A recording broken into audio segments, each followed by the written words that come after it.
Hello, Cubs fans, and welcome to a brand new edition of Cubs on Tap. I am one half of the Juice and Luce show. I am Luce. He is Juice. Buddy, long time no see, even though we just saw each other about little under 24 hours ago. But happy Friday Eve, my friend. How are you doing on this fine Thursday? Be a lot better if our bullpen could get us to an end of a baseball game. But I mean, hey, it's I feel that. I don't know. It's hard. Is it hard to be mad at them? Like, I'm not. That's a fair question. I mean, you could probably mark like 4 games already at least that they should have won. I mean, that's at least. But I'm also counting like 5 they maybe could have lost. And I'm always counting like the fact that they don't have a lot right now that's consistently good. You know, there's a lot of guys injured. There's a lot of guys who are playing up and trying to fill the void of mainstays in your roster and the lineup. And I think what you said last night was the best way of describing it that I have heard. It's like some type of a situation where everybody needs somebody beeping out there. Where everybody needs to be in their proper spot for this thing to work in terms of the lineup. And I thought that really made my eyes kind of perk up and say, yeah, you know, you're kind of right. Like, batting some of these guys out of order just doesn't bring success for guys like, I mean, I would say like Ian Happ. I mean, I know Nico Horner's been a lot better. Yeah. But Nico Horner in some ways. I mean, remember prior to this injury, some of the games he was batting as low as the 7th spot. Yep. And Christopher Morel too. Like, yeah, he hit the homer today, but I mean, he's not getting the consistent pitching that he usually gets with guys in front of him. And you know, you mentioned Bush who had a decent day, but you can mention Bush who had a decent day. But I mean, again, like it's another guy's getting pitched differently too, because when you do like scouting, there's guys that get more time than others. Sure. When you're doing team meetings, and Bush and Morel and Nico Horner were probably names that weren't like at the top of the list when you're doing scouting on the Cubs. And now like it's like an emphasis each week. We got to keep these guys at bay because we'll take the chance of younger guys like Mervis and PCA and, you know, Talkman and to beat us. Go ahead. We'll see if they could. But yeah, I wish they could win more games, but also I can't be mad at them because they're playing so understaffed. Yeah. That it is what it is. Yeah, playing completely overmatched and you know, and understaffed is really what it feels like at this point for the Cubs, because you bring up a good point, Juice, and I'm glad that made sense yesterday when I said that, because I feel like we saw it early in the season when this offense was humming, right? Like everybody's in their right spot. Seiya Suzuki was the perfect 2-hitter in this offense. You know, Bellinger was the perfect 3-hitter. Morel's that perfect, you know, big swing power guy in the 4 spot. And then you started to see like Swanson and Bush kind of figure it out in that 5-6 role where they could be the guys to drive in runs and be that kind of catalyst from the backside of the lineup. And then it still allowed, you know, your Nico Horners. It still allowed, you know, whoever was either DHing or playing third that night, that wasn't Morel, right? To kind of slide in a little bit later, take some of the pressure off of those guys and let them contribute from the back end of the lineup. Now this lineup looks thin, and you see it. And I mean, credit to them today, though. I mean, they still scratched 6 runs across the plate today. More often than not, when you score 6 runs, that's going to win you a ball game. You know, unfortunately for them today, just the bullpen did not close the door the way they hoped. Neris looked great. I think your boy Yency Almonte once again looked great. You know, I think there were still guys that did look good, but, you know, it's Keegan Thompson, who it feels like we haven't seen Keegan in like a week and a half, and then he gets shelled today. You know, Richard Lovelady is just kind of a fill-in name, unfortunately, at this point. And, you know, he didn't look bad in that next inning, but with guys on, he didn't look great. You know, it's just some of these games, Juice, this year, like you mentioned, right? Some of these games that they should have won, and sure, there's definitely some that they should have lost that they managed to pull out. I think Monday's game in this series is a perfect example of one that they should have lost, that they kind of pulled out of their ass and, you know, made it happen. But it is just like, it's just it's like a day late and a dollar short with some of these things. And it's just like, son of a bitch. Like this, once this team's healthy and putting games together again, I mean, the fact they have 19 wins right now with your ace out of, the rotation, with your two best hitters on the IL, the fact that they are still performing this way, I agree with you, Juice. It's kind of a weird feeling. Like, damn it, they lose today, and you want to be mad, but it's like, I mean, they still battled. Like they weren't blown out. They really haven't been blown out a lot this season. Really, that 17-0 throttling against Boston, the only really bad one that I can point to.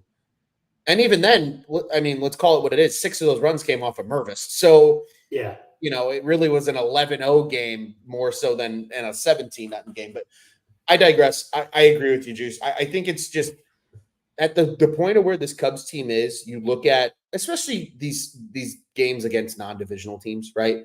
The Red Sox, okay. The Mets, okay. We're going to talk about it a little bit later in the show, but like it's this weekend series that's a big one now coming up, right? It's, again, another home series against a decent Padres team. Maybe get some revenge for a series they probably should have won in San Diego not too long ago. But then it's the Pirates twice on the schedule here in this month. It's the Brewers on the schedule again. It's a very heavy divisional schedule, including, I believe it's the first time we'll see the Cardinals as well in the month of May. It's a heavy NL Central schedule. Boog said it on the broadcast today.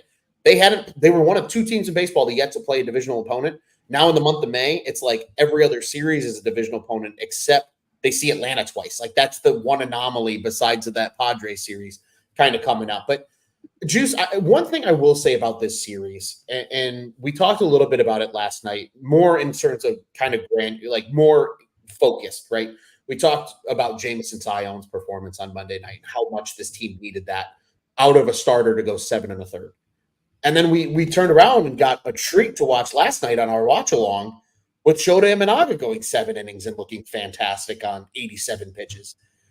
That is the one thing that I will take away from this series as a humongous positive is even today, right? Yes, Ben Brown got beat up a little bit in that 5th inning, but every single one of your starters in this series gave up less than two earned runs or less in the series. Like at the end of the day, that's fantastic. Again, especially out of a rotation right now that's missing the innings of Kyle Hendricks last year. And I know he hasn't been great to start the year, but it's still an absence. One of your up-and-coming youngsters in Jordan Wicks, and your ace Justin Steele. And they're still doing this. And I to me, that's at least the one thing I will take from this series and be like, that's cool. We like that. We want to see more of that, is how good the starters were in this series. Because, again, even today, yes, Brown got a little beat up. Yeah, he walked a lot of guys, but he only gave up 2 earned in his 4 2/3 of work and still gave them what they needed out of a starter, especially how deep they're going now into their starting pitching depth because of all these injuries. Yeah, it's nice to hear it too, because then some of this depth becomes helping the bullpen. Yeah. And then eventually you're going to get a guy like Julian Merriweather back, who contributed hugely last year, and you're hoping he can do that as the same.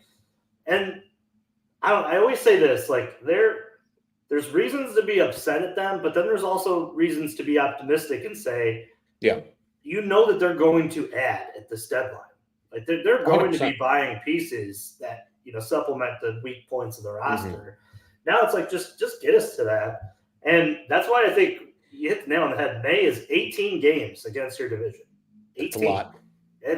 That's one of the most in my memory that I can remember. Yeah. In a long time. And like you said, the other 9 aren't against easy opponents either. The Padres have been playing decent baseball. The Braves are a perennial World Series favorite. The Braves are the Braves. Yeah. So this month is kind of interesting, and it's going to be fun, and we're going to have a lot to talk about. But it's also scary as hell, because you're going to go into these games for a majority of it probably without Cody Bellinger. Yeah. A majority of it probably without Seiya Suzuki, and you're going to have to score runs. Justin Steele's great, and him coming back is great news. But Justin Steele doesn't put runs on the board. He just prevents runs on the board. Right. So guys like, and we talked about it last night, man, guys like Ian Happ, guys like Nico Horner, Dansby Swanson, I love that he got a day off today. I think he desperately needed it. 100%. Christopher Morel at more of a clip is going to have to, hit for, and I know average is just average, but hitting for a better batting average and putting the ball in play more often. And they're still going to have to get, this Talkman for a good couple weeks. And Yeah. and that only then does that, result in the leads that you have today, where it's close, but it's still nail biting all the way to the end. It's scary. You could have a bad May here, and I don't want to like hit the panic button. Like they could find themselves out of it, because anybody could play good baseball over the course of the last 3 months. But 100%. you can really dig yourself a hole to where you may make it interesting, where you get to the July deadline and you're hovering and maybe in it, but really not in it. And you're doing some fake sell, like a little fake buy, fake sell thing to guys which I don't think is going to happen. I think they're going to play pretty decent baseball over the course of this next couple of weeks. And I don't see anybody in the Central running away with it, but that's a reality that we have to accept, that if they play bad baseball in May, it's dangerous, because you look at June too, and June ain't easy either. There's a lot of games against the Reds. Right. There's a lot of games against Milwaukee and San Francisco again, because I think they go over on another West Coast trip, which, it becomes scary, man. This next couple weeks is crucial. Yeah, and I think especially, right, like you could sit here and say, well, yeah, sure, they could have a bad May, but maybe they're still in it because they'll get help from other teams. No, you're playing the division. Like, you have to win these games. Like, these are the ones that are going to mean the most now. And I think that's such an important little kind of detail that we have to remember about this upcoming month of May, and where this team stands. Like you said, it's going to be great having Justin Steele back, because realistically right now that pushes Ben Brown to the bullpen, or Hayden Wesneski. It's going to be one of the two, but one of them is going to have to hang in there and still get starts. It sounds like, based on what was said on the broadcast today, that Jordan Wicks expects to be back pretty soon after that 15-day window comes up as well. So if that's the case, and you get those two names back in the rotation, then you do have that insurance in the bullpen with guys like Wesneski and Brown now all of a sudden, which really makes this bullpen a lot deeper, because then it's Neris, it's Brown, Wesneski and Brown could arguably be two of the bigger, more important bullpen pieces for this team as the starting rotation gets healthy. With that being said, Juice, I think the one thing right now is, like you said, it's just the offense and how they're going to manufacture runs. Because I look at right now, like today's lineup, for example. Obviously, Swanson wasn't in it, but Swanson's not really having that great of a season. He's a 655 OPS player right now. Right now, there are only, because I think last season, average by MLB terms was like 720 was an average OPS. I don't know what it is so far this year, but that's what it was over 162 a year ago. If we're going by that benchmark, the Cubs right now only have 4 guys on the roster, 5, I guess, technically, that were in the lineup today, that exceed that. But it's Alexander Canario with an 815, hasn't played a lot, right? Yeah, limited at bats. Right. Patrick Wisdom with a 754. Limited at bats. Hasn't played a lot. Really, the guys that are getting meaningful at bats, and I think we can count this guy right now because he is playing every day. But there's 3 guys. It's Mike Tauchman with his 904 OPS, which is bananas, but he's doing it. He's giving this team everything they need right now. Michael Busch, still at 810. He's been hovering about that mark about all season long so far. And Pete Crow Armstrong at a 780 OPS. PCA's been really, really freaking good, actually, lower in this lineup. And he had 2 more hits today, drove in a pair of runs today. He's been a huge piece for this team, and that's great to see, right? Because we sat here, I think, when Bellinger went out, everybody's like, well, shit, there goes the offense from center field. That hasn't been the case. No. In fact, I would make the argument that PCA has been one of the most reliable bats since Bellinger got hurt, outside of, legitimately, maybe Mike Tauchman and maybe Nico Horner to an extent. Yeah, and today he's been that good. And today he gets pinch hit for, which we had a little conversation in the chat. We did. About the fact that why is he getting pinch hit for? He's had a great day. I was with Joey on that. There, it's Jan Gomes to get that pinch hit. If you're gonna try to, I think too, Council may want to flip the lineup around. I don't think Ian Happ in the 3-hole, as much as he's going to walk, and that's great. I'm fine with him being in the 1 slot if he's going to walk a lot. And I think that's the move, and then build it out from there. I like Nico at the top, but right now you just can't do it because you can't have Ian Happ with his lack of power and lack of extra base hits being in the middle of that line. Right. and that's why I think like if you went with at the top of the lineup, you put Ian Happ there, let him walk. Same with Tachman. You're able to keep him in the 2. Maybe you move Morel up to that 3 slot because maybe he runs into one. Sure. And then Bush at the 4 slot, and then build it in from there with Swanson, Horner, and then all your way down. It's almost like you're subbing. Obviously that lineup looked a lot similar with Cody Bellinger in there. You're able to put Seiya and Bellinger in that 2-3 hole there, and that was solidified that you were going to get good at bats out of that. But then it almost like to me that lengthens it more. Other than it seems like there's more opportunity if I get Nico Horner out at the 1 slot here. Yeah, I don't need to give Tachman much to hit. And then I can go Ian Happ and then just attack out of the zone with Morel. And that's why I think like moving that lineup around just a little bit maybe helps a little bit to spur the offense. Well, so you said a lot there, right, in terms of lineup construction because you're kind of thinking out loud. So I'm going to ask you, what would you propose to be the 1 through 9? Let's say tomorrow against Milwaukee. It's a righty on the mound. What are you looking at? I'm going Ian at the top of the lineup. Okay. Because if he doesn't get on, I know I got a good hitter behind him in Tachman who's going to work another good at bat. I go Morel, Bush, Horner, Swanson, Amaya, PCA. Did I miss anybody? I don't think so. So hold on. Recap it with me. Happ, Tachman, Morel, Bush, Nico, because he's hitting better, Swanson, Amaya. Insert catcher or DH here. Yeah, Amaya, Mervis, whatever. Mervis / Madrigal / whomever. And I'm fine keeping PCA in that 9 slot. So maybe you're putting who am I missing there? Your third baseman, because you're technically playing Madrigal every now and then. Yeah. Yeah. I was gonna say for tomorrow's sake, right? We could probably expect Morel at 3rd and then probably a Mervis in the DH role. And he's probably gonna hit 7 or 8. That's probably pretty realistic. Right. I also don't hate PCA in the 9 hole. He hit in the 8 hole today. I think though at the bottom of the lineup, he creates problems. And if you have those hot hitters at the top of your lineup, though, that's an advantage having a guy like PCA down low. So 100%. And two, like you're talking about speed too. So if he gets on at the 9 slot, let's say it's 9-1-2 in the 3rd inning or whatever when it rolls over. I mean, you're looking at your prototypical leadoff hitter right there who's maybe able to put a bunt down, hit a double, and steal a couple bases, ahead of, your guys like Happ and Tachman who are, Happ's going to walk. He's going to work a good at bat at least or get on base twice a game. But Ian can't be in the 3 slot anymore. It does not work. And we've done it in the past too. And it's just not. I'd like to see his splits when he bats 3rd. It's got to be awful. It can't be good.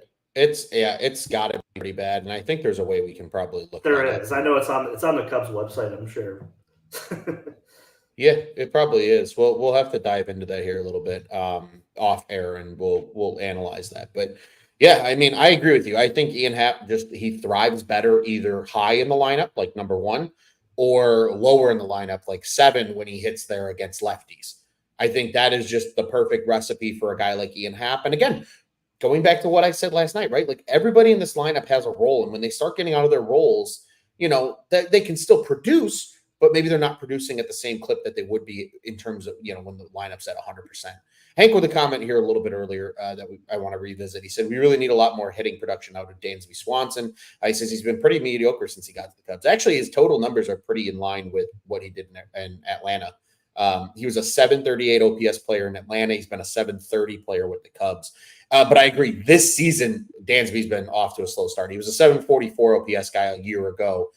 He's off to a pedestrian 661 start right now. So agreed. I think from a this season standpoint, Dansby's been slow. But again, Dansby was a guy even last year who benefited from Cody Bellinger getting on, right? Because He was hitting lower in the lineup. He was hitting, 5-6 instead of 2-3, and he was getting more pitches to hit. It really is one of those cases where they need guys in this lineup that scare people. And right now, like, to me, the only two that are that on a consistent basis are Seiya Suzuki and Cody Bellinger.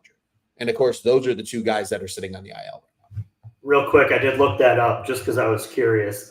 This year, slugging 143 in the 3-hole. Whoa. For his career, 4.41. That's just not good enough. Right. It's just not good enough. Not for a guy in your 3 spot. Just not good enough. You would want at least slug numbers, I would say, of at least 500 from a 3 hitter, minimum. Yeah, and to your point,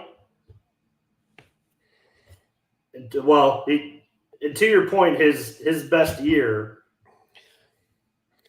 Here, hold on. I'm gonna look at like the 5 slot. Juice is diving into the numbers. This is the thing too. When he's last year, when he's hitting in the 5 slot, he's hit. It's 1.200 slugging from the 5. Like, he's hitting over 1. That's ridiculous. Like, just throw him in the 5 hole. And that's like the perfect spot for him, right? I mean, or if I build my lineup out at 1, it's average, career average at, like, I think he was like 532, which is fine. But I mean, it just shows, like, you can't put him in that 3 hole. He's just not that type of hitter. And he's really not. It's I don't know. Just talking it out through here. I think 1 or 5. 1 or 5 is probably where we need to. Yeah, and I think it's safe to believe that Council's going to throw some kind of wrinkle into this thing. It feels like he's had a pretty good pulse on how the lineup's performing. Again, today was kind of an anomaly, and if we're looking at this series as a whole, I mean, they squeezed out 3 runs on Monday. Tuesday they only put up 2 runs. Yesterday they only needed the 1 to get the W, and then today they finally came around and hit, obviously, and were able to get the 6. So I could see a world where Craig especially coming home, and these guys getting back off the road trip now, being on the East Coast for a week plus, about a week that they've been out there now. So be interested to see what he does coming up. Juice, I mean, we talked about a lot of good things, and I am going to encourage people, do tune into these watch-alongs that we have, because I think we have some really good discussions. We had really good discussion last night. Some of the clips have been going out on YouTube as well here at the OnTap Sportsnet YouTube page. Be sure to check those out as well. We had conversation, everything from the NPB versus MLB to... Yes, which I saw that you looked that up. I did look that up. Let's talk about that really quick here before we begin to look ahead a little bit. So it is a rule that if you come over before the age of 25, you can only sign for the league minimum. But the agreement between the MPB and the MLB has since changed what it was years ago when guys like Tanaka and others were coming out at a later age, that now they can get whatever in terms of a signing bonus. So the league can pay them. That's the workaround. So you just pay them a humongous signing bonus, and then during the season they get the league minimum, is how it works if they come out before the age of 25. So, and then again, but if they come over before the age of 25 and they ball out, you get a Shohei type contract. Obviously Shohei's an anomaly, but you'll still get that big contract then on that second one. Because we were talking in relation to Roki Sasaki was the conversation. For those that are listening to this show, haven't watched Wednesday's show yet, that's not going to be in podcast form. Do go watch that over at the YouTube. We did test it out with the watch along before, if it would do numbers as a podcast. It's a watch along, folks. Take some time. You don't got to watch it all at once. It's a long stream, but find some good clips out of there that you enjoyed. Early on, it's Juice and I having a lot of those discussions. Really, like the first 38 minutes or so, 40 minutes or so. It's a lot of that. Then we had a little bit of fun in the middle. If you need some giggly, hysterical laughs and trivia and stuff like that, that's probably from about the 40-minute mark all the way till, an hour 15. And then we dove back into some more topics as we watched along. And you got the live reaction at the end. And then, of course, Tyler with his fantastic Shota Imanaga promo that he cuts in the middle of the show as well when he joined us late. All good stuff. Again, go check that out. It was a lot of fun. We had a good time. And those are going to be a routine part of our content here at Cubs on Tap. And I think it's been a good release even for us, too, because it's just, talking through things and putting out a lot of good stuff. So again, a lot of good clips are going to come from those. Still, some are already still being cut from yesterday's show as well. So be on the lookout for those as those get released over the coming days. Juice, it sucks to split with the Mets here, but I think at the end of the day, like you said, I think a lot of people feel this way too. They're so hurt that the fact that they still got out of there with 2 wins is great. They probably should have had 3, which is what it is, but you're still at the top of the NL Central, or at least, within the first 2 slots of the NL Central. And now you got a big one coming up this weekend. And that's where we're going to turn our focus, because the Milwaukee Brewers come to town. A good old 120 start, all 3 of these games over the course of the weekend. It's a little bit of a quick turnaround. I mean, they're already on a plane back to Chicago from New York. It's only about a 2-hour flight. So they'll get back in, an hour or so, maybe even a little before that. Be able to get a good night's sleep, get to the ballpark tomorrow, be ready to play. Pitching matchups for this upcoming series. Friday will feature Hayden Wesneski versus Joe Ross. On Saturday, it will be, I got to get this cat's name because I don't know his first name, Tobias Myers for the Brew Crew against Jameson Tyone. And then on Sunday, maybe the most intriguing matchup of this series as well, it's Freddie Peralta against Javier Assad for the respective clubs. And then we have a bunch of big question marks, because going into that San Diego series, we could see a Justin Steele return. So that could move or not move Shota Imanaga. He's due to throw on Monday. So then maybe it's a Tuesday Steele start and everybody just gets pushed back a day. We'll have to wait and see. But Juice, I mean, we got to talk about how important this Milwaukee series is, because it's not just, the natural, right? It's not just the battle at the top of the NL Central. It's this, Brewers team that's, I'm seeing all this stuff that they're the average Joes and they kind of got this chip on their shoulder, and, they lost their big time manager, but they're still going to win games, and Murphy's MFing the umpires, and, this team, they've had more brawls than I think any team in baseball. They're kind of coming in as this like bad boy attitude mentality. And they're going to want to stick it to the Cubs and Council in this 3-game series and widen their gap in the NL Central standings. This is a big series coming up for the Cubbies. And, it sucks being on the road. It's hard to win on the road. But when you're in your own building, you got to take care of business this weekend against the Brewers. It's interesting, too, because for a long time, the Brewers have had guys like, Christian Yelich and, some mainstays in that lineup. I wonder what information, Council has on his old team that, the Cubs may be able to exploit a little bit. I always thought it was kind of interesting the way they pitched some of these guys over the course of the last couple of years. Maybe Council has a better insight of that, considering the fact that he was there for so long. Maybe there's more scouting that wasn't seen. Obviously, some things that are kept closer to the chest. It'd be interesting to see what the Council factor is in this whole series as well. And the Cubs are going to be the only one who has a benefit for it, because there's nobody else who crossed over on that side. So, right. These games are always close, and this is why the bullpen after today gotta lock it up, because that all 3 of these games are most likely going to come down to a run here, a run there, executing here, not late runs. Yeah, or throwing the ball away defensively, or taking an extra base, being dumb on the base pass. That's what all these games with the Brewers and the Cardinals and division foes come down to, because everybody knows everybody. And that's the long and short of it. It's going to be nice to get, hopefully Justin Steele back soon. But like I said, this weekend should be just all out try. It should be interesting and fun to sit and watch some of these games, because I think there'll be that chippiness from both sides. I think the competitive Council side will come out too. And we'll see a little bit more fire. A little bit of red ass, as they like to say. It'd be nice too. And he'll have his guys ready to go. And he'll be managing these 3 games like they mean more. Definitely. There's no way that they don't.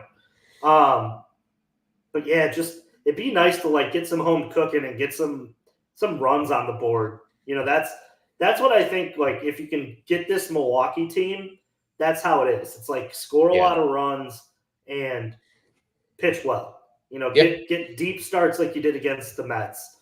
And then you go in with the bullpen with a little bit more leeway, a little bit more padding, and close them out. Be nice to, take all three of these, because then you'd feel a lot better about the fact that you split with the Mets and then lost the series against Boston. If you're able to take these from Milwaukee and get a little bit of a gap, but start it out. And I think everybody needs to know that May means so much. So start it out with a bang, win at least 2 out of 3 of these, and let's be excited. And 2, Hank brings up a good point with the suspension. Yeah. Do you have an answer for that? Because I don't. I don't either. So he's listed as the probable pitcher as of now. So I think a lot of that's just going to come down to what the decision is by Major League Baseball. If MLB turns around and says, "Hey, no, you're suspended," then somebody else will pitch, which would obviously be a huge win for the Cubbies in terms of not having to see Peralta. Because again, I mean, how often did we say it in years past? It was always, if you could avoid the 3-headed monster, it was great. Well, 2 of the 3 heads of that monster are gone, but Peralta is still very much that guy. You can avoid him. That's best case scenario. So I don't know for sure. I think a lot of that's going to probably be worked out between now and Sunday.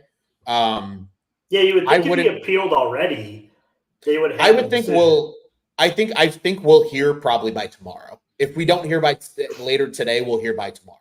And if we don't hear by tomorrow, then he's definitely pitching on Sunday, because you won't get a decision until Monday, probably. Yeah, probably. So my guess is it'll come out tomorrow, because I know today was mostly an off day for Major League Baseball. Mostly around the league. There was a few games, obviously, like this one for the Cubbies, but overall, it was a very light day on the schedule.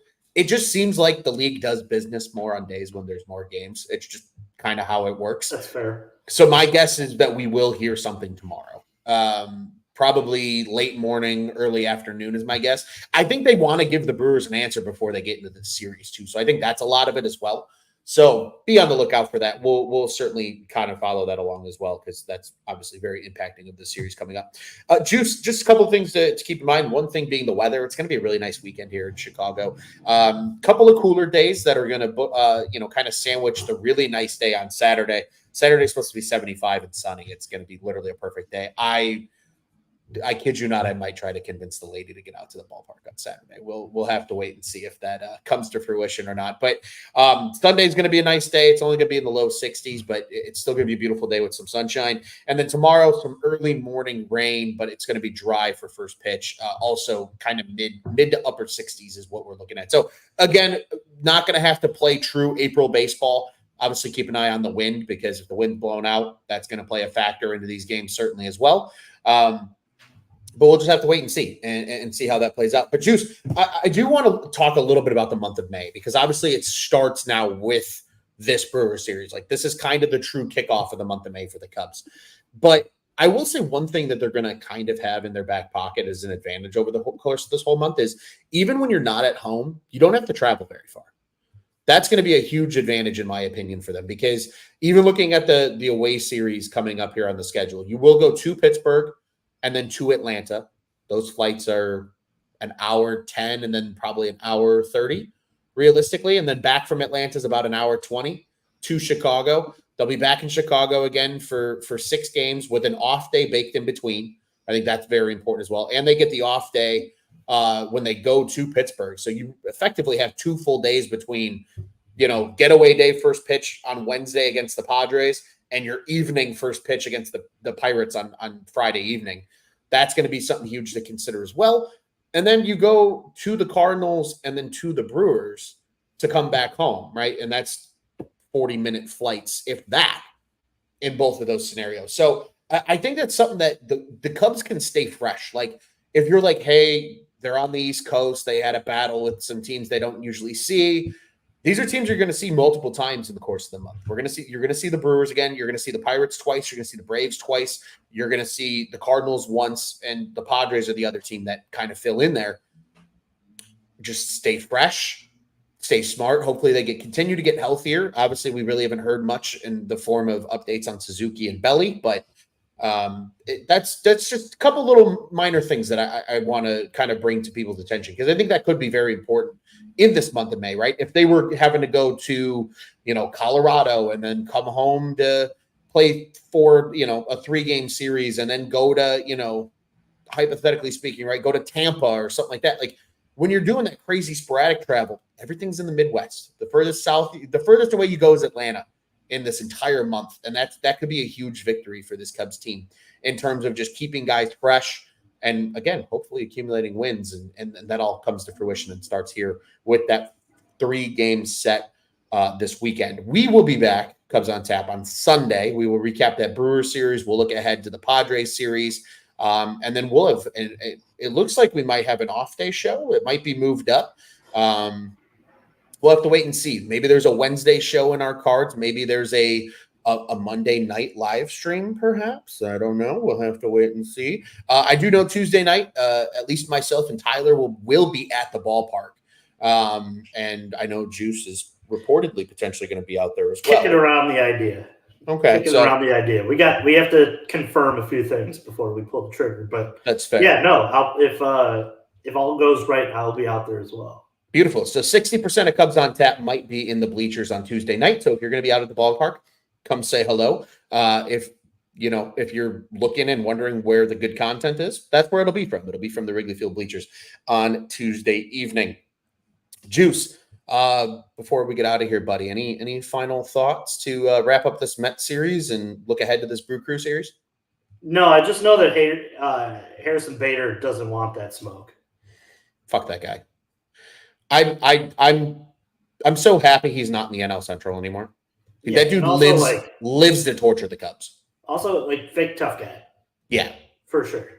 Palencia didn't try to hit you, dude. Relax. I get it. It probably hurt like a bitch because it was 101 right to the arm. But but why is he trying to put the winning run on base? He's just not. Yeah, he's not. So, that wasn't intentional. But you'd expect that out of a former Cardinal. Yeah, what are you going to do about it? Juice, I have no further thoughts. Again, I want to highly encourage everybody, do tune into the watch-alongs if you're able. They're a lot of fun. We've had a good time doing them. We talk about a lot of good stuff, and those are going to come out in form of clips. And because of that, we encourage you to venture over to YouTube if you haven't already and subscribe to the On Tap Sportsnet YouTube channel. Hit the bell button, like our videos as well. We'd appreciate that. And you'll also know when we go live with any shows here on the platform, not just Cubs on Tap. Obviously, we are one of 2 Cubs shows here at the On Tap Sports Network. Do check out our friends over at the Dingers Podcast. They did not have a show this week. They will be back with their regularly scheduled programming on Monday of next week. So be sure to tune into that here on the On Tap Sportsnet YouTube page as well. And they're at Dinger Cubs on the socials. I am at Luce on Tap. Juice is at Juice on Tap. Follow us at Cubbies on Tap. Follow the other boys as well at TeddyFreddy270, at Nick_on-the-Tap, at Joey Knows Nothing, and of course, our boy Mr. Bobby Foster at Silent Bob _2 is just continuing to kill it on the writing side of the house. And really, not gonna lie, he did Ron Luce a lot of big favors in terms of writing recaps over the last 4 days prior to today. So all good stuff coming from Mr. Foster as well. And you guys know the drill. We've got it all. Bulls, Bears, Blackhawks, Bears coming off a great draft. Juice and I were on the microphone a lot for the NFL draft. That was a lot of fun. The guys killed it too. I don't know if you saw Q's stat today. 122 of our 150 big board for the Building the Board project with Bears on Tap were drafted in the top 150. So that's awesome. That's pretty good. Pretty good. So we got some good scouts over here at On Tap Sportsnet, and you'll be seeing a lot of those guys as well. Reports are saying that we'll see more from guys like Steve and Tom and all of them here at On Tap moving forward as well. So that's super exciting. In addition, Ron Luce is going to get into GM Ron mode on the Blackhawks side of the house. And the Bulls guys are going to be ramping up for what should be an incredibly interesting offseason here in the Windy City for the Chicago Bulls. So be sure to follow all those shows as well. And Cubs fans, you got friends that like the Southsiders. So do we. Send your friends to our friends. They can all be friends and be miserable together over at Sox on Tap, because that team is just an unfortunate dumpster fire right now. Bunch of haters. According to John Schifrin, it sure is. OnTapSportsNet.com at OnTapSportsNet on the socials. On Tap Sports Network. Go ahead and check out what's on tap in Chicago sports. Juice, it's always a pleasure, buddy. Cubs split the series in New York, but they are returning to Wrigley for 6 straight games, 3 with the Brewers and 3 with the Padres. That will start on Monday. You'll hear from us before that Padres series. We'll be back with you guys on Sunday evening following the conclusion of the Brewers series. We wish everybody a great weekend. The weekend starts on Thursdays here at On Tap Sports Network. So have a great weekend, everybody. And Juice, what do you say, buddy? We got here the only way now? Fuck the Brewers. Indeed. And let's go, Cubbies.